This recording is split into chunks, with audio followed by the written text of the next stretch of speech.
या बातमीचे प्रायोजक आहेत सरगम कलेक्शन। रमजान निमित्त होलसेल पेक्षा स्वस्त ब्रँडेड शर्ट।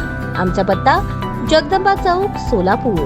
माढा तालुक्यातील मौजे जाधववाडी येथील प्रधानमंत्री आवास योजनेतून मंजूर झालेल्या 51 घरकुलांचे भूमिपूजन माढा तालुक्याचे विद्यमान आमदार अभिजित आबा पाटील यांच्या हस्ते करण्यात आले। पंतप्रधान आवास योजनेमधून नवीन घरांचे स्वप्न पूर्ण होत आहे, ही आनंदाची बाब आहे। ज्या लोकांना या योजनेचा लाभ मिळाला आहे त्यांनी योग्य पद्धतीने आपले घर बांधून त्याचा उपयोग करावा। तसेच ज्या लोकांना अद्यापपर्यंत योजनेचा लाभ मिळालेला नाही त्यांनी लवकरात लवकर अर्ज करून या योजनेचा लाभ घ्यावा। प्रकल्पाच्या माध्यमातून अनेक कुटुंबांचे स्वतःच्या घराचे स्वप्न साकार होणार आहे। प्रत्येक व्यक्तीला सुरक्षित निवारा मिळावा हा त्यांचा हक्कच आहे। माढा मतदारसंघाच्या विकसित मतदारसंघासाठी सातत्याने मी देखील प्रयत्नशील असेल, असे आमदार अभिजित आबा पाटील यांनी सांगितले। यावेळी सरपंच राहुल जाधव, चेअरमन शिवाजी भाकरे, आनंद अप्पा कानडे, सरपंच वंदना जाधव, डीव्हीपी बँकेचे चेअरमन भाऊसाहेब महाडी, बापूसाहेब जाधव, शंभूराजे साठे, आबा साठे, जितू जमदाडे, गणेश साळुंके, अनिल शिंदे, विजय भाकरे, नवनाथ जाधव, विक्रम जाधव, तानाजी जाधव, प्रकाश उबाळे, सौदागर चव्हाण, सुनील कन्हेरे व ग्रामस्थ उपस्थित होते।